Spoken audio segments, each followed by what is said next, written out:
Algorithm, a word used by programmers when they do not want to explain what they did. So I originally bought this shirt for my mom, but it didn't fit her. So we tried to give it to one of her coworkers, but he only wears gray and various shades of gray, so he didn't want it. So I got it, and I figured it was applicable to this video. Um,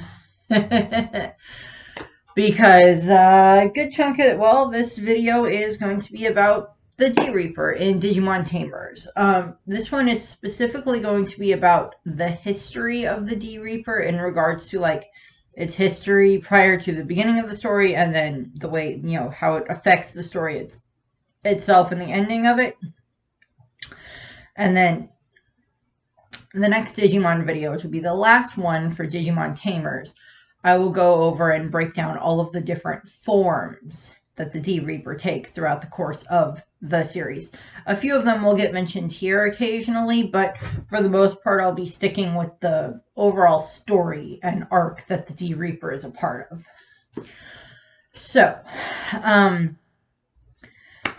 the D Reaper, Digital Reaper, or also the true enemy as it's referred to as, or I think in one of the other translations, in either the Italian or the Spanish of it's referred to as like the moderator or something like that, is a computer program. Initially, it is a program that is designed to help keep the digital world, or the original setup of the digital world created by the monster makers, in check. It is the central antagonist to Digimon Tamers, meaning that it is kind of like the, well, it is the main antagonist at the end of the series. It is also the reason behind why Chuchaomon sends the Devas to the real world to try to capture Calamon. So we see that there is this correlation there, and why they are sent in, or why it is such a big deal in the way that it is, the way that it is used. In regards to kind of the comparisons, since the previous video I did was about the Digignomes, this one is the last entity that is a member of the digital world, or this original setup for the digital world. So we have obviously the Digimon that were brought to life, or so. Their codes and their programming were brought to life after the monster makers created them in the 1970s into the 1980s, which means that the digital world in Digimon Tamers is somewhat around the same age as my sister, which is kind of funny. Well, or at least I find it funny. And some of the things that transpire are, because what ends up happening is the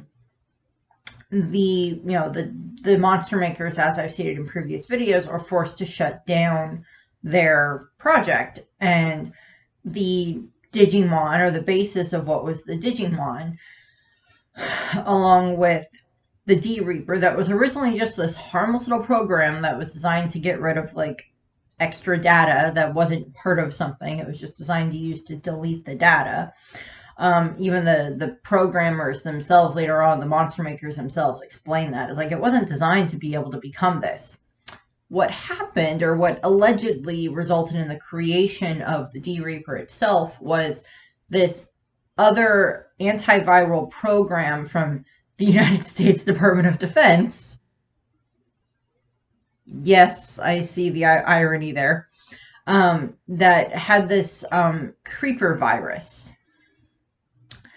And or it was a program designed to help stop the creeper virus. I think what happened was that combined with the original programming for the D Reaper, and those together is what resulted in the full creation of the D Reaper itself.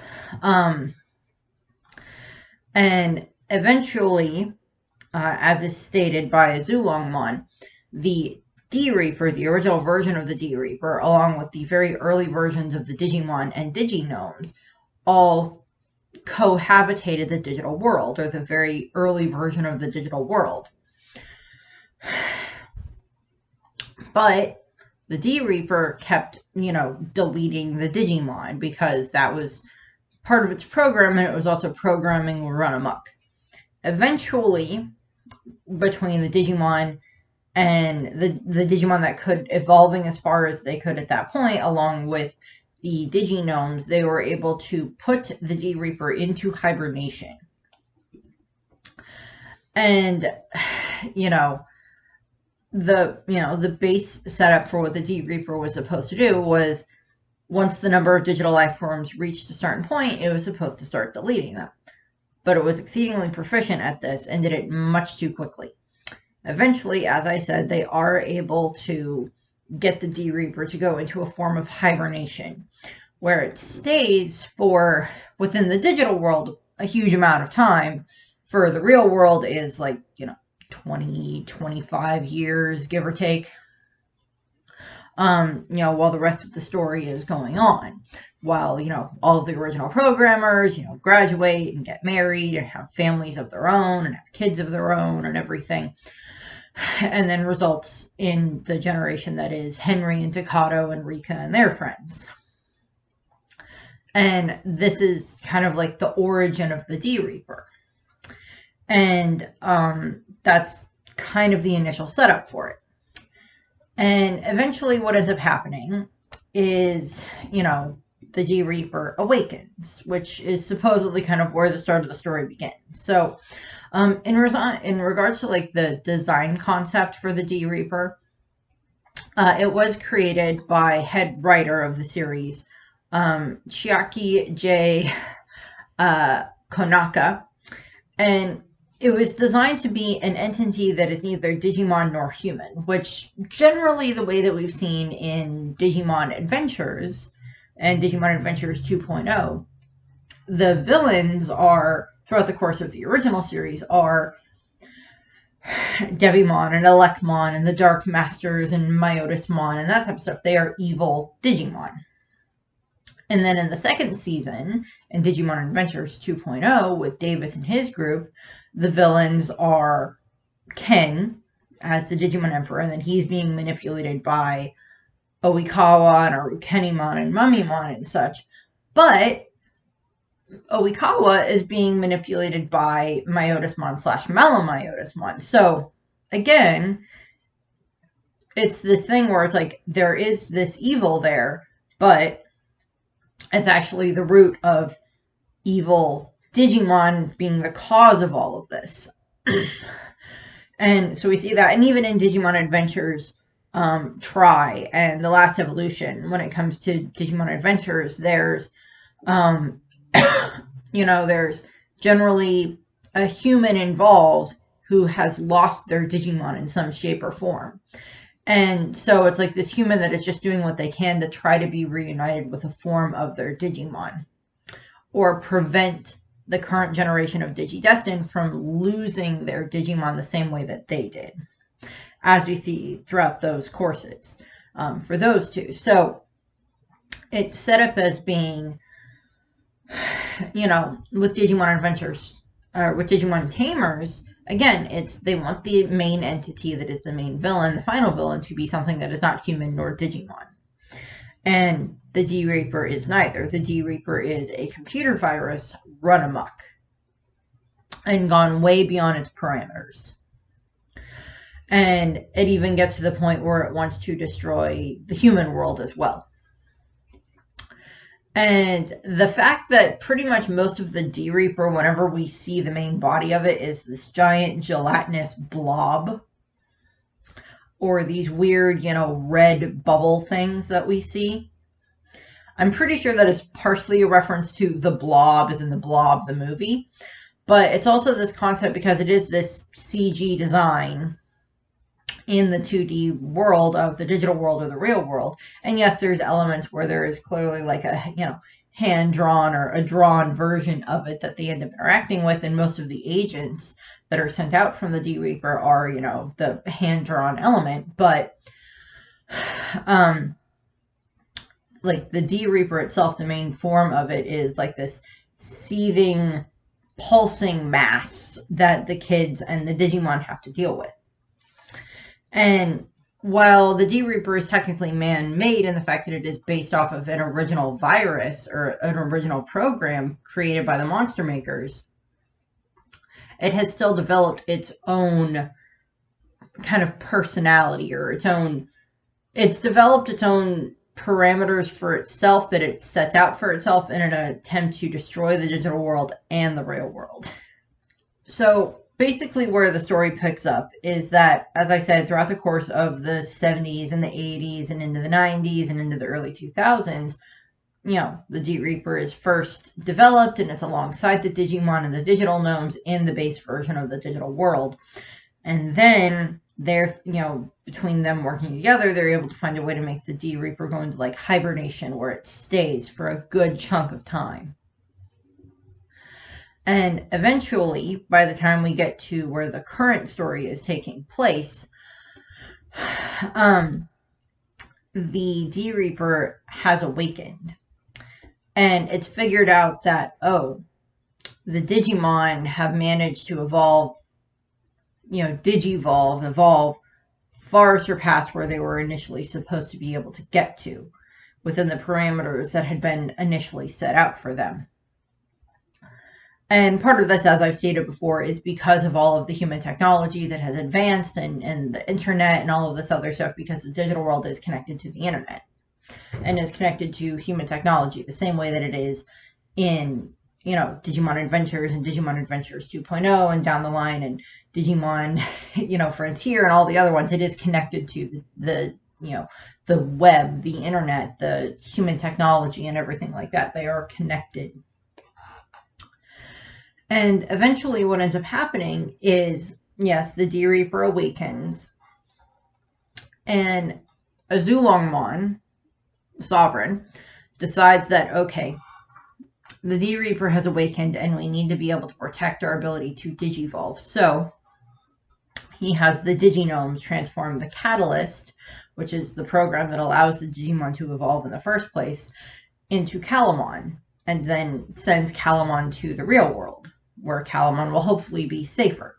Of course, during all of this time frame, this is when Calamon befriends the, you know, the different Tamers and everything, Takato, Rika, Henry, take your pick, Jerry, all of them. And of course, eventually the Tamers, after Calamon is captured, have to go back to the digital world. Now, the reason all of the Devas kept going to the real world in order to try to capture Calamon is, of course, because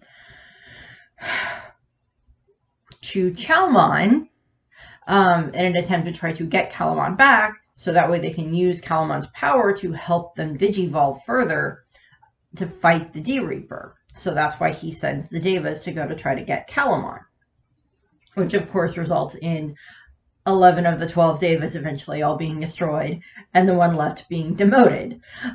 So, yeah. Eventually, obviously, Calamon gets captured, and the kids travel to the digital world in order to try to save Calamon. While there, eventually they end up interacting with Chuchalmon and Azulongmon. And Azulongmon, or Chuchalmon, keeps mentioning this true enemy. We are also introduced to the other two Devas as well, or the other two sovereigns as well, in Mbaumon and Baihumon, the turtle and the tiger. And the Tiger Deva is actually trying to fight against the D Reaper on his, or the Tiger Deva, wrong, the Tiger Sovereign is actually, the White Tiger Sovereign is trying to fight against the D Reaper on his own. Rio and Cyberdramon end up in the territory of the Tiger Sovereign and end up finding out that, oh, there's this other enemy out there. There's this true enemy, as it keeps being referred to as. Eventually, the Tamers are given the explanation by Azulongmon and Chuchalmon that the true enemy is, this thing that's been around for so long. It was with our ancestors and the Diginomes, and now it's awakened again. And they don't have an answer for what it's called yet, but they just keep referring to it as the true enemy. And eventually what ends up happening is they all, the Tamers, go down into this pit that will lead to where Calamon is, but also to where the D Reaper is.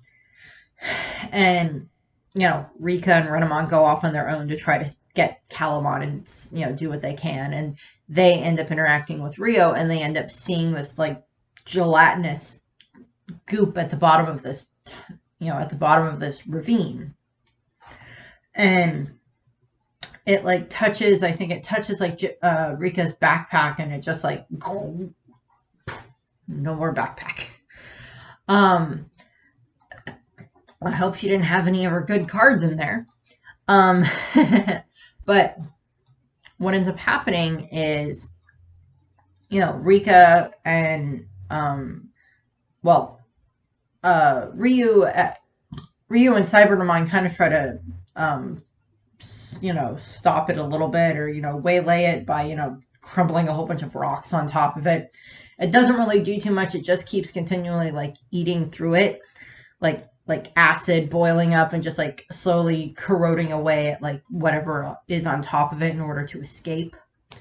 And then this is, of course, what results in Rika and Renamon biomerging for the first time and turning into Tsukuyamon and attacking the D Reaper that way. They're able to hold it off a little bit simply because certain attacks do much more damage against the D Reaper than others do. And I think Tsukuyamon's attacks, because I think they kind of qualify as, like, holy attacks or purified attacks or something like that, can do a lot more damage to the D Reaper itself than just, like, regular, blasting attacks or something like that. We kind of see that shown a little bit later as well with certain ones. Again, it depends on, like, certain types of attacks that are being thrown at it. It's like with Pokemon, where you have certain type moves are more effective against certain types. So, like, I was trying to think of what, like, the D Reaper would qualify as, like, maybe, like, a dark poison type or something like that. So, you have to have, like, a good type of move to use against it. But I'm going off topic there. And eventually, of course, what ends up happening is, the kids end up traveling back to the real world. They're able to get onto the Ark and get home and everything. They kind of have to deal with the D Reaper a little bit because it tries to attack them, because it's actually kind of like engulfing part of the digital world and is trying to get to the kids to stop them from getting to the real world. They succeed in getting to the real world, but then after they're all back, the Ark is, as I mentioned in the Grani video, gets pulled back in by the D Reaper, and it sustains a good amount of damage. Eventually, it is revealed that the D Reaper has also managed to make its way into the real world in two forms. A, there's the big giant gelatinous blob that is now trying to engulf downtown Shinjuku, and cause a ton of trouble there and release all of its different agents there. Then there is also the Jerry agent. And I'll break down the Jerry agent much more in the forums video, but the Jerry agent is this version of a D Reaper agent that has, like, switched places with Jerry and has resulted in, because the way that it describes it later on when it's talking to Takata with Jerry's voice, which just makes it even worse because it's just like, it's this person that you care about, and the D Reaper is using this very monotonized, computerized version of their voice and talking to you with it. Because this is after Jerry has lost Leomon, she is just nothing but emptiness. And the D Reaper is able to kind of understand that and copies what Jerry looks like, and then, like, replaces Jerry with itself. And then takes the real Jerry and, like, sets the real Jerry inside of what would eventually be, like, the kernel sphere, the kind of like the brain of the D Reaper. and sets Jerry there because it's like learning about the real world from Jerry, and it's also like feeding off of her negative emotions, her depression, her sadness, and everything like that over the loss of Leomon and over the loss of her mother when she was younger, and over just, you know, so much stuff adding up together. And the D Reaper is feeding off of that and feeding off of her fear and sadness and depression and all of these negative emotions, and her guilt and just other types of negative emotions. And that's what's feeding the D Reaper, or at least what's kind of feeding it to a degree and giving it like knowledge of the real world. The Jerry agent goes off and ends up spending a little bit of time with Jerry's family, where she like creeps out Jerry's brother, sorry kid, and then just kind of vanishes. It then makes its way back to Shinjuku, where it eventually ends up taunting Takato to the point where, you know, Takato is just, you know, traumatized by this. Of course it is. It's the girl that he has a crush on, and he thought he brought back home somewhat safe, is not safe, and has actually been replaced, and he didn't notice. We also see through this course in time that the D Reaper has been spreading its way throughout Shinjuku, and there's caused mass evacuations and stuff of the residents, sending, you know, people to other parts of the city, other parts of the country, just pretty much anything that tends to happen if there's like a huge, you know, giant gelatinous blob starting to take over your entire city. And of course, Hypno is forced out of its main building. The main building that was like these two towers that Hypnos had been in is actually where like the D Reaper has kind of set up as its like central base. We also find out that different entities of the D Reaper have started to appear around the real world in different sections. And that it is causing the temperature to slowly go up in different areas, so it's affecting the, you know, climate in that regard.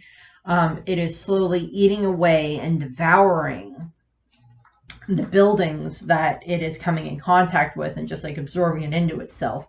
Whether or not it's like actually eating them for like sustenance is a little bit left up for debate, or if it's just like deleting them in the process is a little bit, you know, not sure about.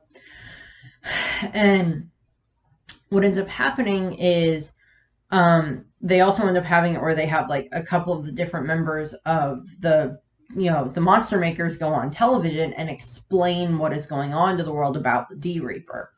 And actually just before the kids left the digital world, Shibumi in his, you know, coma ghost form kind of shows up, or is brought there by the Diginomes, and he talks to the sovereigns, and he tells them what the D Reaper was, or like they're being, you know, like they explain the situation to him, and he's like, he gives them the name of the D Reaper because that was the name of the program. And then just before that is when he, you know, just after that is when he's woken up out of his coma and he can't go back, and give them more information.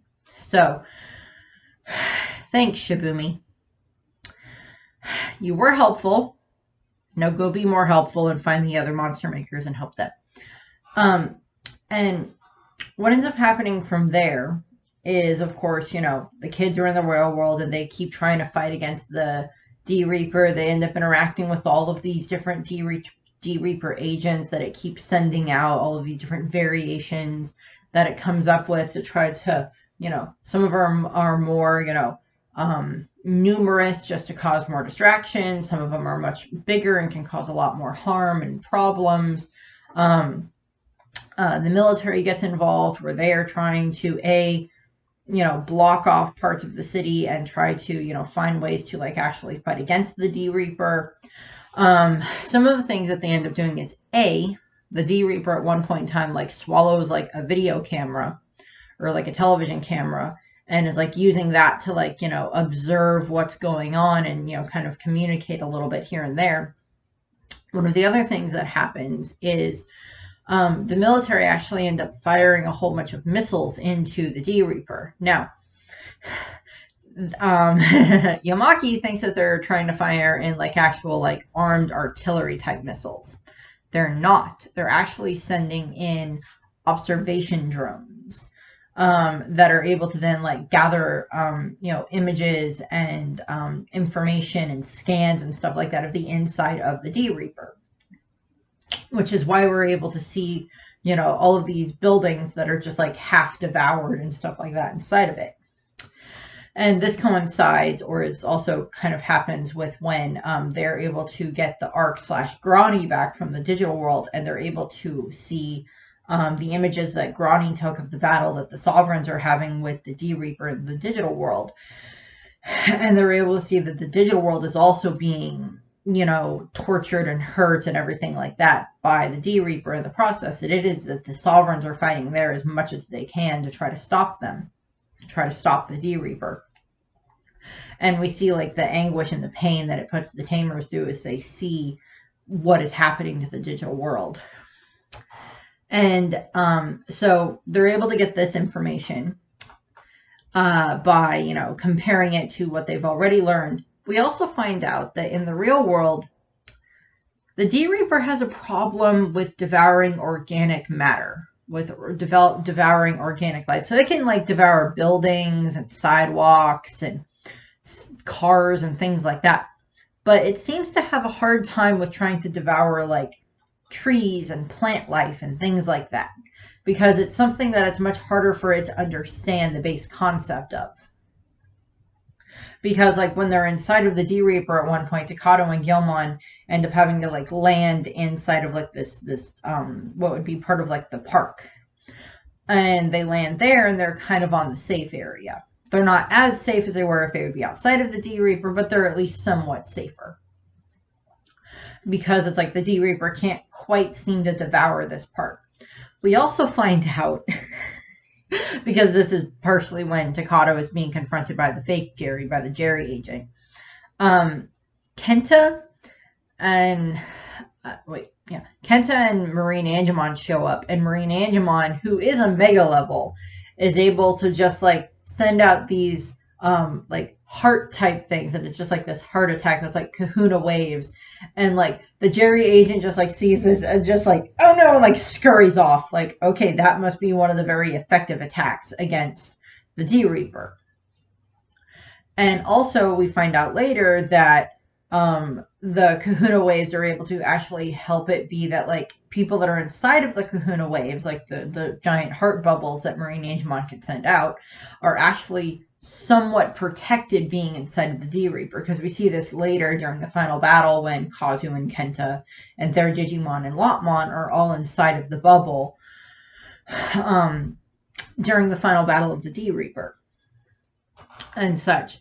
During, of course, throughout this whole time frame, we have different episodes where we have the kids fighting against the different agents of the D Reaper, and of course being able to, try to figure out what's going on. We see Beelzemon try to save Jerry, because him and Calamon figure out where Jerry is and that she is inside of the Colonel sphere. And of course, Beelzemon, in his attempt to try to, make up for his misdeeds and everything involving Leomon, of course, tries to save Jerry.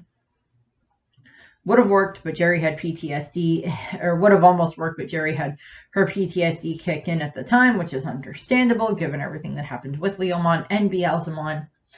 And that just results in Jerry regressing more, and that results in the D Reaper then being able to feed off of that information even more. And this results in it evolving into its like mother form and just like ballooning out even further. One of the other instances that happens is Jerry's father, once they find out that, oh, Jerry is, the real Jerry is actually trapped inside of the D Reaper, Jerry's father shows up, and he drives, well, it's Takato's dad's like bakery van, but like drives it into the D Reaper and tries to attack it, and gets out and starts yelling, give me back my daughter, where's my daughter, and everything. And the D Reaper is able to pop out the video camera and like look at Jerry's father, and it knows like genetic, like, okay, you are this, but then like it tries to go like, I don't remember what his name is, I'm sorry, but blah blah blah, human whatever, male father.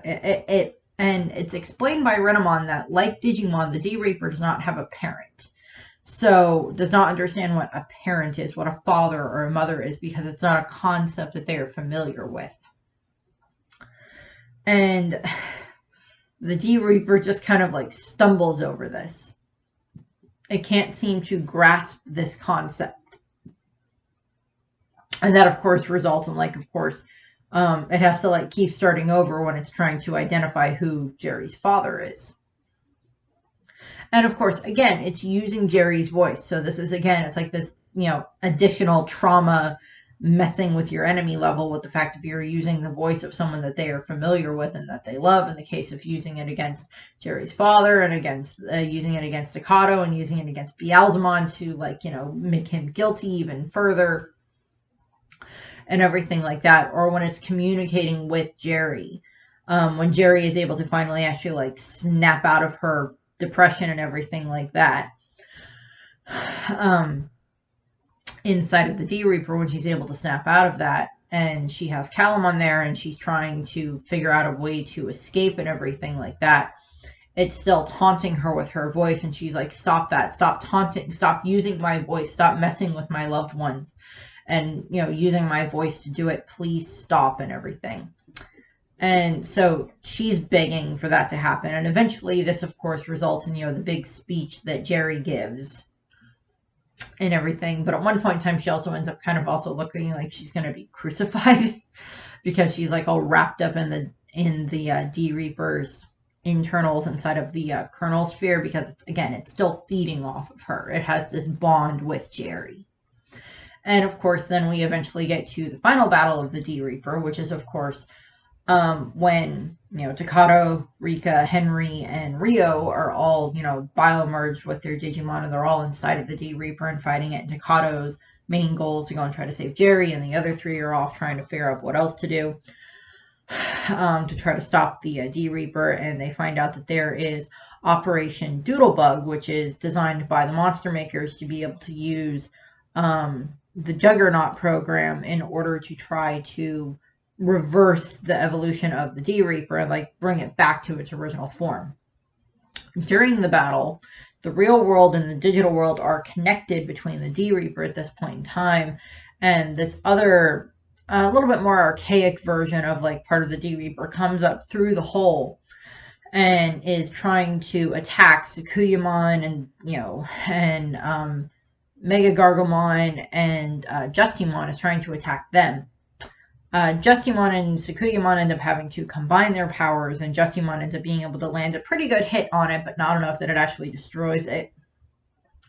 And what ends up happening is the four Sovereign actually kind of, like, have climbed their way in, grabbed this part of the D Reaper, and just, like, pulled it back down into the digital world.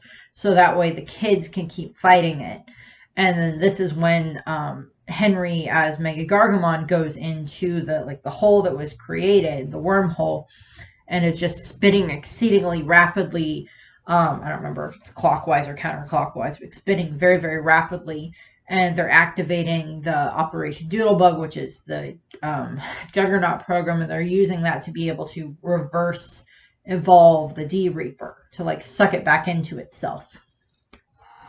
Which works. They are able to do so. And via, eventually, him exceeding the speed of light, because that's a thing, they're able to, reverse the D Reaper back down and devolve it back into its original program so it can be destroyed. While that's going on, Takato's over here fighting against, like, this main, like, the mother tower thing of the D Reaper, where Jerry is being held, and he has to fight against the Jerry clone that has been very powered up at that point in time. And eventually he is able to defeat it with the help of Grani, and he is able to get to Jerry and free her and save her, and then they all end up being okay, and they've defeated the D Reaper. Again, I'll go into a much more description of the different forms of the D Reaper in the next Digimon video, in the final one. But that is generally the way that the story ends with the D Reaper. They're able to, de-evolve it back into its original program. And they're hopefully able to then like either pull that out of the digital world entirely, so that way it's not going to cause problems in the digital world anymore, or they're then able to just like delete it in general. So we have some of those moments that happen. And of course, the end result of this, or the price that is paid for them doing this, is the Digimon, of course, have to return to the digital world. They are kind of whisked away from the kids. And at the end of the series, at the end of the last episode, they are whisked away from the kids. And such. So there is kind of like that question there of like, this is what you like, you were able to stop the D Reaper and save the digital world and the human world and everything from it, but at the cost of your Digimon. No, they're not dead, but they had to go back to the digital world, and you don't 100% know if or when you're ever going to see them again. So that's kind of where that comes into. There is like this cost that was this price that had to be paid. And as Henry's father, as John Yu says, it's like, it was our only choice. It was this or the world, Henry, as he says. So that's basically like the history that we get for the D Reaper. It's not even mentioned in any of either of the Digimon movies. It's not mentioned in Runaway Locomon or anything like that. So there's not really anything there, mostly just because it's a villain that was taken care of. It's not a problem anymore. I would hope that they would be able to then take care of it if it ever does pop back up again. But I'm also just hoping they were able to like remove it from whatever data is still in the digital world, so that way it's not going to cause any problems anymore, or force it into a much more of a more permanent hibernation setup. It's never 100% explained, but that's just my headcanon, is they either deleted the data so it's not there anymore, or they like put it into a much more, permanent hibernation setup, so it can't cause any more damage, or it can't evolve the way that it did before and into this full-on horrible, not really eldritch, more like old Hollywood type monster, old Hollywood horror movie type monster, with the Blob obviously is a slight reference there. So that's what we have there. I got one Digimon Tamers video left until eventually I end up reviewing all of the movies. But I have one Digimon Tamers video left, and that will be going over the different forms of the D Reaper, the forms that it takes for all of its different agents and everything like that, and breaking those down a little bit more, and kind of where they fall into the story a little bit, or like how the Tamers end up dealing with them. So that's what I have. I thank you for watching, and I hope you have a nice rest of your day. Bye!